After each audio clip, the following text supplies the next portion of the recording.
Hey, I am Jess, and I'm obsessed with all things nutrition, science, and helping you navigate this information while maintaining a deep sense of peace and empowerment in your body. I'm a registered dietitian who started out with an eating disorder and then fell in love with learning about how God intricately designed our bodies to be resilient and so much more than superficially beautiful. I am now a mama who loves to be healthy, not because of how it makes me look, but because of how it has transformed the energy I can give to my family, my friends, and you. On this show, we hit on real talk around the latest nutrition science and body image resiliency, all while balancing it between grit and grace. Think of this as your weekly audio coffee to encourage your empowered eating journey. This is the Fuel Her Awesome podcast. Well, happy Thanksgiving week. Over here in America, we're getting ready to celebrate Thanksgiving. And it's a big food holiday. Some of you might be totally stoked. Some of you might be totally stressed. Wherever you are on this spectrum, I'm so glad you're here because today we are going to spend some time assessing our intention for this holiday season. One of the biggest things that I see to be an obstacle for the folks I work with, and I remember living this too, like it can be really stressful when you're like always trying to hit a goal with your health, like whatever that is. I mean, some people are chasing weight loss, some people are chasing weight gain, some people are chasing like strength and lean body mass gains or toning up. Like we feel like we always have to change that or chase that goal. And I truly believe this, that we go through seasons of health. And we have to be really clear about what season we're in. We need to assess that based on our starting point, our capacity, our history, our current season of life. We have to get really clear on what we can do and what we can focus on when it comes to our health and our food and our fitness right now. And when we can get clear about that, we can adjust our expectations accordingly. Because let me tell you something, if there's anything that is going to kill your empowered eating journey and kick you into perfectionism, kick you into all or nothing thinking, it is that of misplaced expectations. So like when you're expecting yourself to eat a certain way at Thanksgiving and you have these like unrealistic expectations that don't match your schedule, don't match your family's rhythms, guess what? Like you spend the holiday beating yourself up or feeling disappointed in yourself, feeling like you failed because you didn't adjust your expectations. So today, I'm so glad you're here. We're going to take a minute and assess what season of empowered eating we are in so we can align our expectations accordingly. This is actually a snippet from the first module in the Empowered Eating Method course, which is my signature program. And we just added this to the program a couple of months ago and added in a season assessment protocol. So you can actually go through and ask yourself these questions to assess what season you are in and then set your intention accordingly. And, I just thought we got to share this with everyone because we're going into the holidays. And again, like I want your expectations to be in alignment with the season that you are in. And that is empowered eating. Because the thing is culture tells us we always have to be chasing a goal. We always have to be trying to make ourselves better. But the reality is sometimes, sister, it's okay to be in maintenance mode. It is okay to be working on healing instead of like trying to crush it at the gym. So today, this is my gift to you this week on Thanksgiving week. I want you to enjoy this. I will reference some PowerPoint that you won't see, but I'm going to post the graphic in my Instagram and my stories so you can take a look at it there, or it will pop up on your email feed this week for those of you who are on my email list. But my hope is that after this episode, you're able to identify what you want to go into Thanksgiving, like the kind of mindset you want to take into Thanksgiving so that you can enjoy it and you can eat empowered, intentionally being present and enjoying food and community, because at the heart of this holiday is being thankful and having gratitude. And that's really hard to get to when we're constantly like doing mental gymnastics in our head about how we're going to like stay on our meal plan or make up for our macros while we're eating Thanksgiving dinner with those that we cherish. So this is my gift to you this week. And before we dive into it, I also just want to say thank you. Thank you so much for being here. Thank you for sharing your journey with me. Thank you for leaving me a review on the show. And if you haven't, would you pause and do it for me? And then this thank you will apply to you. Thank you guys so much. It is such an honor to be here in your ear. It is not something I take lightly. It's something that I truly, truly value and feel so, so grateful to be here today. So here's my little audio hug, sending it to you on this beautiful Thanksgiving week. I hope you enjoy. Before you dive into your journey, I want to spend some time talking about the different empowered eating seasons. If we think of the weather, there is a very clear set of seasons, right? We have summer, fall, winter, spring. We know every year what to expect for the most part in most of those seasons. And with that expectation, what it allows us to do is adjust how we manage it, depending on what we think of that, right? So for example, I really don't like summer. I don't like the heat. I really, really hate the hot, long days. Whereas in winter, I love the cold, cozy nights. So I know this. I know in summer when it's long and hot, I can't do anything about the weather. So instead, I have to have specific coping skills to help me enjoy that season. This is why my family and I go camping. We get out of the really hot New Mexico weather and go to the mountains where it's a bit cooler. I have the AC blasting all day long, so it feels better when I walk into my house. Again, I don't always love that season, but I know what to expect, so it helps me manage it. Your empowered eating journey is no different. I think of 4 seasons when I think of an empowered eating journey. There's a healing season, an explore season, a focus season, and a maintain season. And what I want to do is go through each of these seasons to help you understand what to expect so that you don't get caught up in this kind of cyclic thinking of like, I should be doing this and I'm not doing that. I just think if you're here, chances are you set really high expectations for yourself. And chances are you tend to get kind of pushed into that all or nothing mentality where if I don't achieve all of it, I've achieved none of it. So I think thinking of the empowered eating journey in seasons helps us to inoculate that mentality so that we can know what to expect and come with the right tools. So let's start with the healing season. In this season, this is where we really detox from diet culture. This is where we heal that negative narrative that's in our head. We do some recovery from the yo-yo dieting we've had and all the times we've told us we can't have food, we're restricted. There has to be space for the pendulum to swing the other way. If you've told yourself you cannot have carbs, you cannot have bread, there has to be a season where you allow yourself to say yes. Otherwise, you will never achieve a mental or a perspective of neutrality when it comes to food. So we have to go through this healing season. This is where we start to unbraid your personal value and your self-worth from food and your body image. This is where we really notice the negative narrative. Now, if you're thinking like, I don't have any hangups, I really don't have any body image issues, I still think it's so important to go through some of the body bullying inventory, because oftentimes what I find is when we say things to ourselves that, do have these roots in body bullying or diet culture, we've said them for so long that we don't even question them anymore. So there has to be this healing season. I will say the healing season is going to look a little bit different depending on how long you have struggled with food and to what degree. So for me personally, I had an eating disorder in college, and my healing season was years where I had to allow myself to just be with no agenda or intention with food.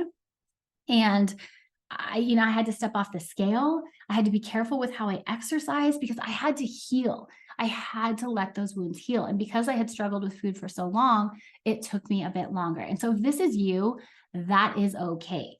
But let me be clear about what to expect in the healing season. In the healing season is not the time when we set a health-oriented, like aggressive goal, such as weight loss or a fitness goal. We don't set those during the healing season.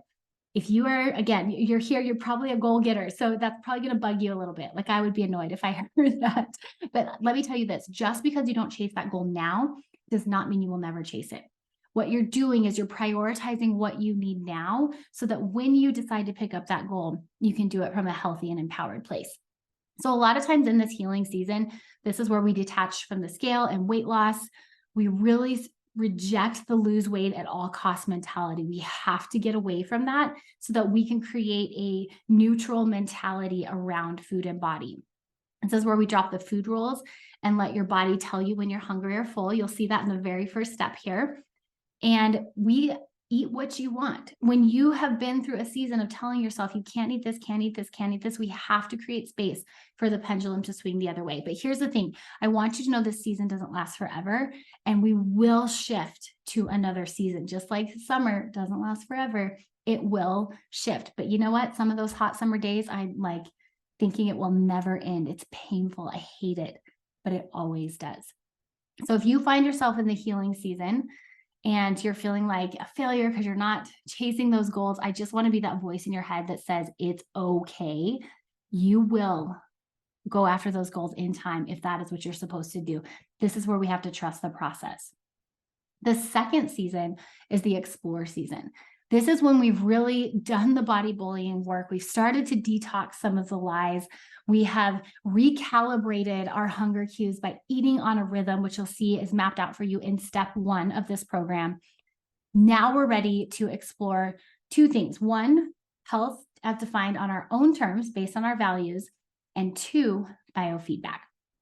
In this season, this is where we start to set up mini experiments. Like, we're going to try eating breakfast a little later, see what happens. That didn't work. I need to eat within an hour of waking up.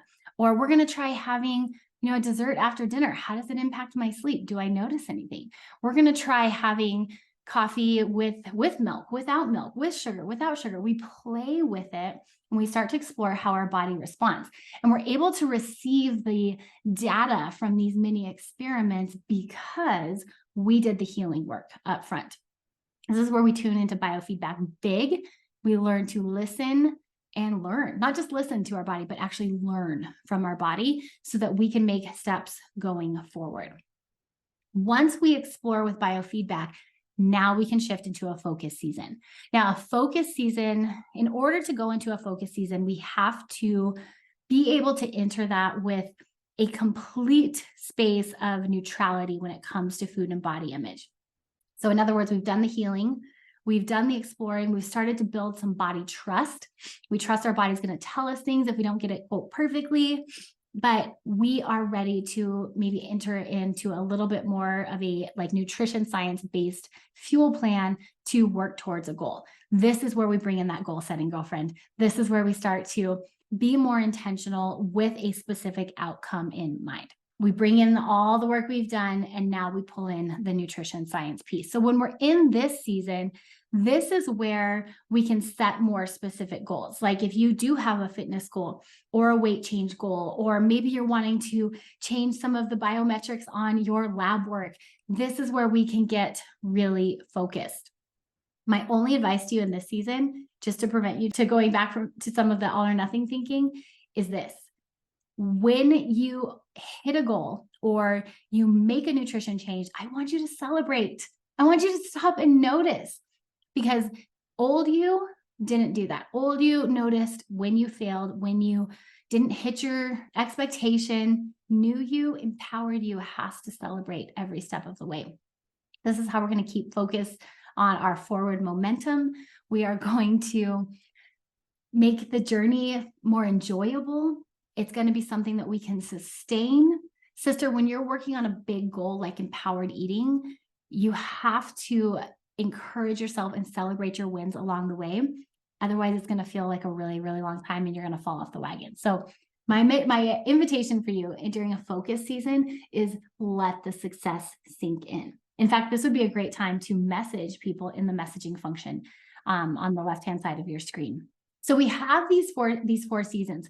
Once you move through a focus season and you achieve or you get close to that goal, now we move to a maintain season. And if you saw on the map I had, I'm going to go back to it. You'll see I highlighted the focus to maintain season in pink, because I think once we establish the healing, we've healed our relationship with food, we've explored biofeedback, for the rest of your existence, you might oscillate between a focus and a maintenance season. Most of the time we live in maintenance because guess what? Food is fuel and it's fueling our existence, but it shouldn't be the number one priority of everything we do. So we hang out in maintenance, but every once in a while we get a little ambitious and maybe we want to set a new goal. Maybe we have a new, maybe you want to run a race, or maybe you just had a baby and you want to kind of get back into some fitness things and we need to put more intention into your nutrition. Whatever it is, we might swing from that maintenance to a focus for a season. I think the key here is to recognize that life is going to throw us curveballs and we are going to move through these seasons very cyclically, just like the weather moves through seasons. Even if you get to a maintain point and you feel really good there, chances are you'll have another goal that pops up. And that doesn't mean you have taken a step backwards in your empowered eating journey. It just means you have an appetite for growth and doing more. So consider these seasons as you move through, and I want you to really honor each one that you are in. While you're in the heal season, don't expect yourself to eat 9 servings of fruits and veggies and crush the gym every day. You need to honor that and heal. When you're in the explore season and learning about what your body says about food, don't expect things to go perfectly. Instead, we have to replace criticism with curiosity and listen to our body and learn. And that's going to take some experimentation and listening to the feedback and adjusting along the way. When you are in a focus season, that's when our goal getter attitude comes out, and get after it and celebrate those successes along the way. When you swing from the focus to maintain, that's where we can start to play, enjoy life, and then maybe we go back to a focus season and set another goal. There's so much fun we can have in those. I want to say one more thing about these seasons. You guys know I'm a big advocate for not using the scale, which I'll talk about in the next few modules. And I tend to invite folks from backing away from calorie counting. I want to throw this out here. If at any point you have achieved a healing with weight and calories, if you feel you have a complete neutral approach to those two things, if you get to the focus season, this would be a time to revisit those if they are something you would like to invite back in. 90% of the time, I think women can do it without calorie counting and without the scale. But every once in a while, I do come across some personalities that say, Jess, I have a neutral stance around calories. I mean, they're energy. That's really what they are. They're scientific measurements of energy. And I just feel like I want to get just a little more understanding of how energy is used in my body and where I'm getting it from.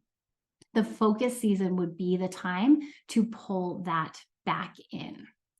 All right, so let's recap here. We have the heal season, the explore season, the focus season, and the maintain season. So before you move on to the next step and get started on your empowered eating journey, I want you to take a minute and look at some of the prompted questions below to help you identify where you are at in your specific season. This is going to help you decide how much time you want to spend on certain areas within this course. So if you find yourself in need of a healing season, these first 2 modules are going to be excellent for you. We are going to reset and recalibrate your hunger and satiety cues with a rhythm.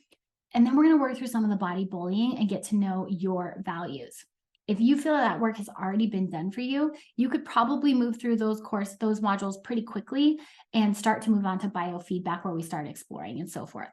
So take a minute. I want to know what season you are in, and let's give this empowered eating journey a very honest go, and one that is going to really serve you along the way because you know where you're at in your journey.